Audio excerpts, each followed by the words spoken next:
We'll begin episode 5 in a minute, but first of all, let's go back to part 4. The mutants had escaped from the circus train thanks to Mandora, or so they thought.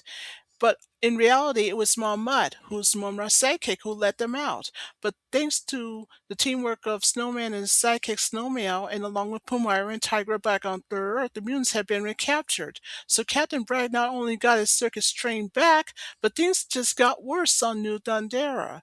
The regulars still missing, and now the Thundercats are left to wonder what happens next. So the conclusion picks up where part 4 leaves off. But what the Thundercats didn't even realize is that at the end of episode 4, the regulator has been destroyed thanks to you know who, so it's not missing anymore because the Thundercats didn't even know anything about it. So Lionel told everyone in this case that New Thunder is in serious trouble and the earthquakes continue to get worse and worse. And of course, Snarf, who agrees with Lionel, had pleaded his case. He said that there's no point of starting the lair all over again because of what had happened earlier. The reason why Snarf said that is because he said that every time that himself, his nephew, and all his Snarf friends tries to pull up a wall, Mumra just knocks it down with every earthquake that he caused. Now, Linkso has his turn to plead a case to not only agree with Snarf, he said, well, there's always an alternative. What's that? Pathro asked. Well, it seems to me, according to Linkso, he said it may be impossible just to live in New Thundera after all, he said. So, in other words, they may have to leave. After hearing the terrible scenario, it's now up to Tord of the Thunderian refugees to speak in his case to tell the Thundercats no way. And the reason why he said that is because, listen up, I know this sounds crazy, and forgive me for speaking out of turn. He said there are more refugees like us out there somewhere. So what Tor is telling the Thundercats that the other refugees are looking for a new home, just like this one. So he did not only tells the Thundercats that there's no way that all of them are leaving because New Thundera is indeed their home. He also told them that they must do what they can to defeat Mumra once and for all. Oh, the Black Pyramid in the Pyramid's tomb chamber, we see Mumra and his canine pal, and they watched what happened in the cauldron. And of course, it's Chitara's turn to plead her case to the Thunderian refugees to say, you know something, we defeated Mumra before, and if we could do that, then we'll do it again. So what Chitara also said that there's no way they're giving up and there's no way they're giving in either. So then Mumra has his turn to plead his case after watching what happened in the cauldron. He then asked the question of, don't you know defeat when you see it? So what Mumra did next is that what he saw in the cauldron next is the gyroscope in the grate beneath. Now remember, it was Panthro and Bengali who fixed it back in part 4. Though Mumra seems impressed with it, but unfortunately, he said that both the gyroscope and its controls will not last but more than a couple of hours. And Mumra explained what's going to happen after that. He said that New Thundera will fall apart and then himself and his canine friend, Mamat that is, will be able to survive once it happens. So he decided that he must pay another visit to Jagara in the Great Beneath. The reason why he's going there is because he said he wanted to enjoy the last moments of New Thundera and its destruction. Well, not just New Thundera's destruction, but also the gyroscope. So, suddenly after that, Mumra did what he always does, as any bad guy would do. He asked for his ancient spirits of evil to transform him to his monstrous form, which of course he did. Once the transformation was finished, he heads off to the Great Beneath, where he's face to face with Jogara. When Jogara looked over her shoulder to see Mumra, she couldn't believe it. The moment she saw Mumra, she tried to stop him, but she failed miserably. He says, get out of my way. And then he told her the reason why he's there in the first place. He said, I want to see this planet and the Thundercats destroyed all at once, he said. So what Mumra did by Jagar's surprise is that he uses his power on the gyroscope controls. She was horrified. She just couldn't believe what had happened.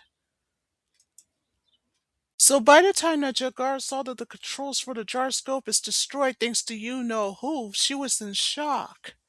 Then what Jagar saw next was horrifying. the gyroscope going out of control without both the regulator and its controls to maintain it.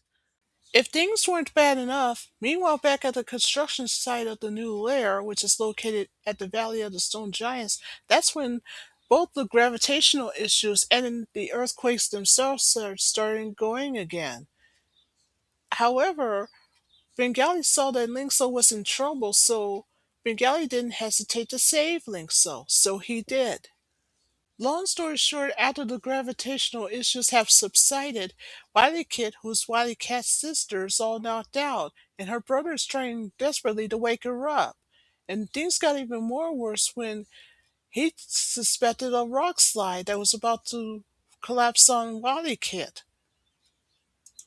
Good news for Wily Kit, she woke up just in time thanks to her brother. And here comes Lionel, and good news for him, he saved Snarf, his nephew, and of course the Thunder Kittens just in time before the rocks collapsed.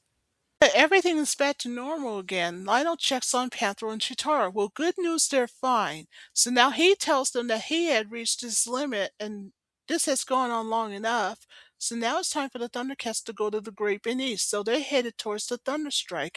But before the Thundercats can leave, that's when the Thunderkins ran up to Linkso and asked, "Are you okay?" Well, good news, he's fine. So Lionel told Bengali and the Thunderkins to take care of everything at the construction site and make sure that everyone's fine. Meanwhile, the Great Beneath, things didn't go so good. Since now that the gyroscope has lost its controls and the regulator all at once, thanks to you know who, with every strike that the gyroscope took, trees were ripping out from the earth. And if that's not bad enough, there were volcanic eruptions everywhere. As a matter of fact, things got even more worse when the Thunderstrike is trying to hurry to the Great Beneath as Mumra pleaded his case to say that the Thundercat's final hour has arrived and that he will survive and etc. And speaking of the Great Beneath, meanwhile there, Jagar tries to attack Mumra from behind, but he wouldn't let her, and he told her what a fool she was, and then of course she was told by Mumra that she will never meddle with his affairs again, and etc. So guess what he did? He attacked her. But then suddenly Mumra just heard a noise coming from outside, and it's from a thunderstrike itself. He knew that the Thundercats are coming by, and he was horrified. Back with Monroe, after he saw what had happened, he told this case to the Thundercats to say there's no way they're getting into the Great Beneath to foil his plans again, and etc. So guess what he did? He created a force field around the Great Beneath, outside the Churning Rocks, of course. So back with the Thunderstrike that has Panthro, Chitara, and Lino, by the time they arrived at the Churning Rocks, they had no idea that there's a force field there until they realized that very moment. So when Chitara was asking Panthro what had happened, well, Lionel, to answer Chitara's question, he said that Mumra must be there. That's what's going on. So Panthro made a suggestion to plead his case. He said there must be a way inside the force field somehow. Even though Lionel agrees with Panthro, but then said that somehow is a word I don't want to describe at the moment. And that's when he heard a voice of his mentor, Jaga.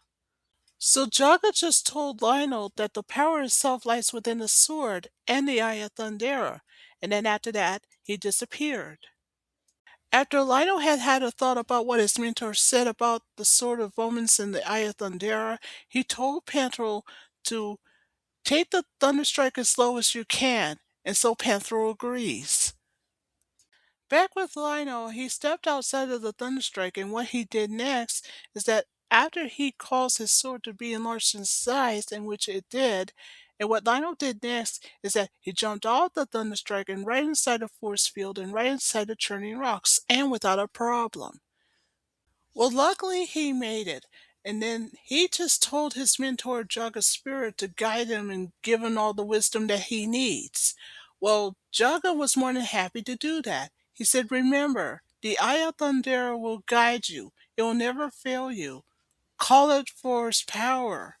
And so that's exactly what Lionel did.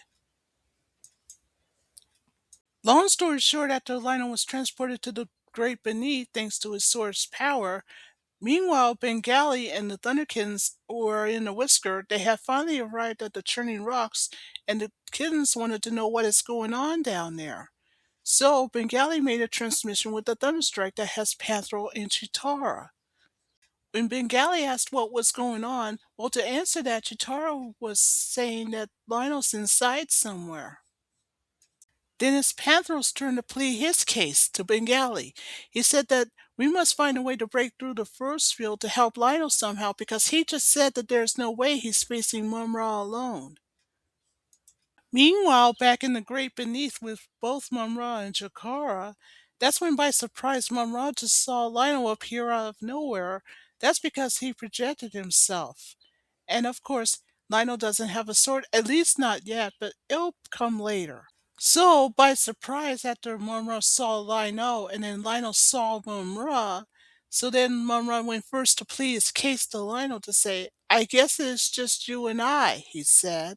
So long story short, after Mumra continues to plead his case to say it's one-on-one and etc., and that's when Lionel went next to plead his case to Mumra to free Jagara and restore the regulator.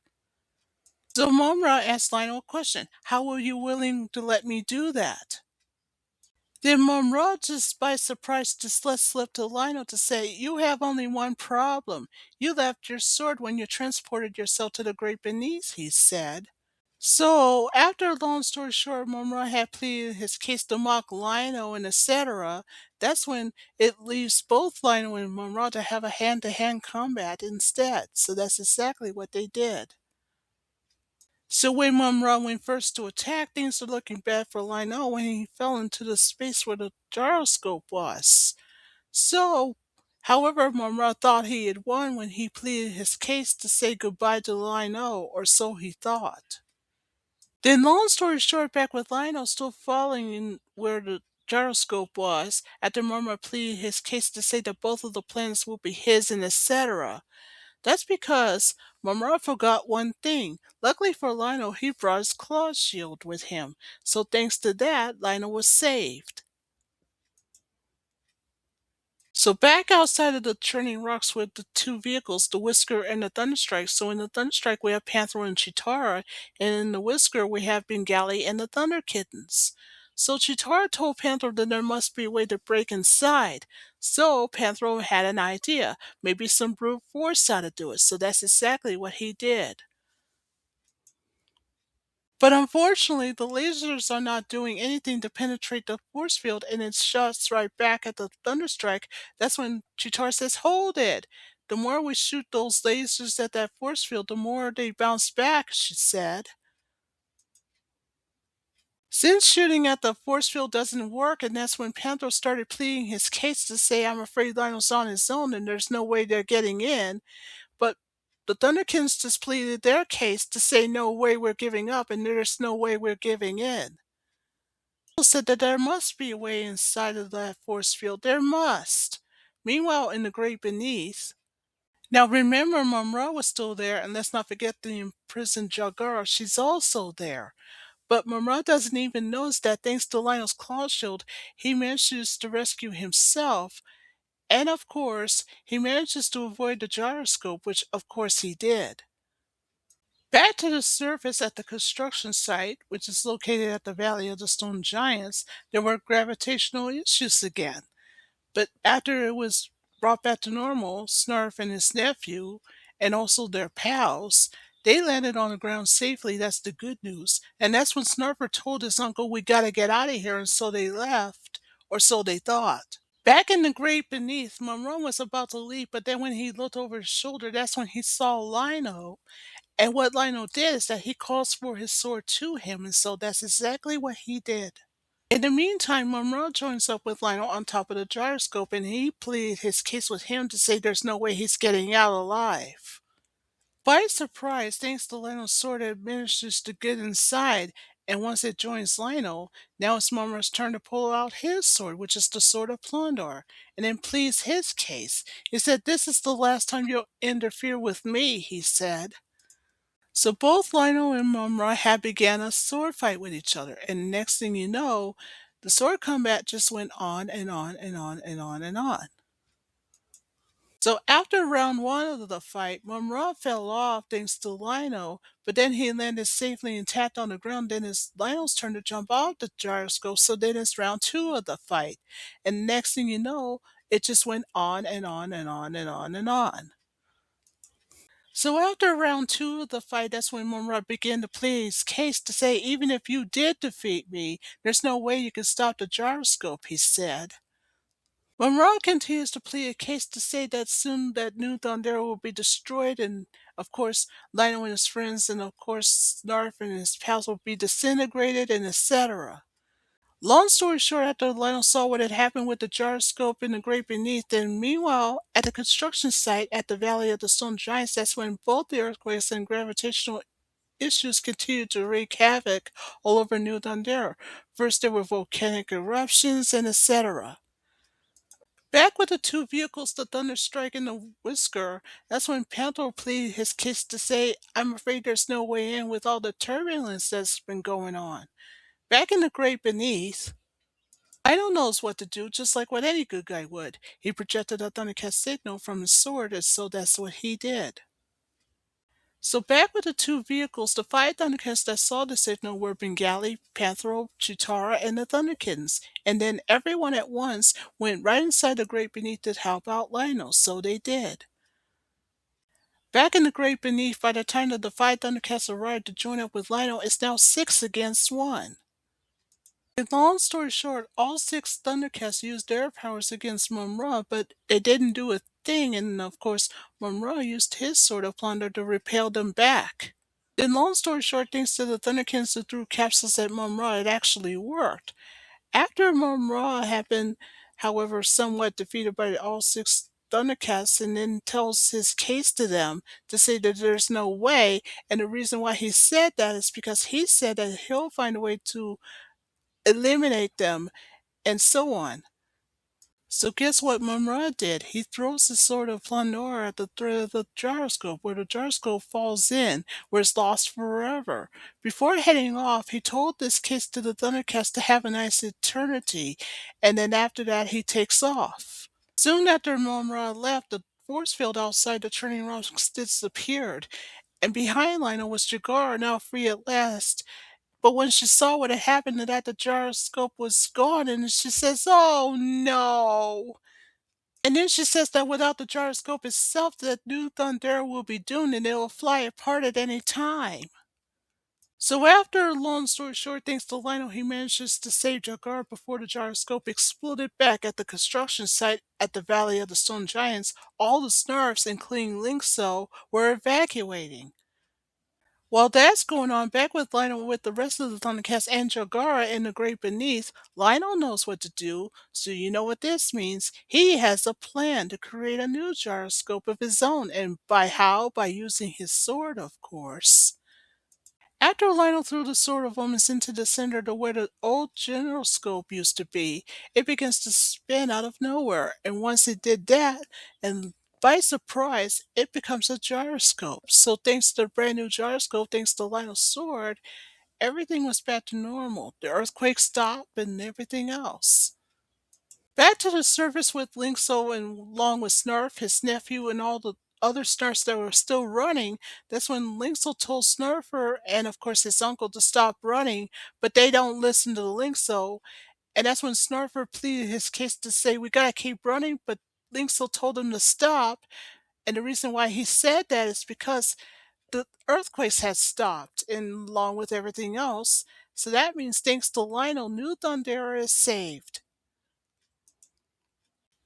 Once all of the Snurfs, including Snarf and his nephew, have heard the good news from Linkso, everyone cheered. Long story short, back in the Great Beneath with the Thundercats and Jogara, that's when Jogara made a compliment with Lionel to say, "You did it! You actually pulled it off! You saved New Thundera!" Actually, Jogara, Lionel said, "We all did it! We all pulled it off!" And why is that? Because we have our own rules and our parts to play, he said. And why not? They are a team after all, and I'm not kidding when I said that. So Lionel told the Thundercats and Chakar, we finally did it. This is our home. We're definitely home. We're safe now. So, meanwhile, back at the Black Pyramid, When Monra came back to his tomb chamber and meets up with his canine companion, he told his canine companion about his battle with the Thundercats had tired him out and etc. However, he does have good news for his canine pal, or so he thought that he thought he had defeated the Thundercats, but he had no idea that just moments ago things to Lionel that his plan had backfired. Then, by surprise after Murmur had pleaded his case to say the new Thunder would be destroyed and etc., that's when Mud, his canine companion, had just told his master what had happened in the cauldron. And when Mumra looked at it, and then he saw Lionel and his band of Thundercats along with Jagara, after Lionel just said that they are definitely home because thanks to Lionel, that new Thunder had been saved thanks to his Sword of Omens that created a gyroscope. Momura is now all upset because he just found out that moments ago his plan had backfired to get rid of all the Thundercats and destroy New Thundera all at once. And then he heard the voices of his ancient spirit saying, "You have failed in your mission, Momura, and just for that you will pay the price for your failure." And so they whisked him to the sarcophagus. Meanwhile, back in the Great Beneath, thanks to Panther and Bengali, they are just building a new gyroscope and its controls. Once that was finished, it's now up to Panther to tell Lionel to start it up, and so that's what Lionel did. So thanks to Lionel's sword power, the new gyroscope that both Bengali and Panther had built had started up, and without a problem. Of course, Jagara seemed impressed with this. She said, "The new gyroscope works thanks to you." Better than that, Jagara also said it was thanks to them that New Thundera is safe, but Lionel just told Jagara that the credit belongs to the Sword of Omens itself, and it was that made it all possible, he said. He also told Jagara it was thanks to the Sword of Omens that New Thundera is saved, and also what's even more better, it was thanks to that it can defend all evil and protect the Thundercats whenever possible. Well, in Lionel's case, he's not kidding, but what about Mumra? Will he be able to make his new plans? And if he does, will the Thundercats be ready? So yes, it's true, the Thundercats are making a new home in New Thundera. So that ends episode 5 and the conclusion.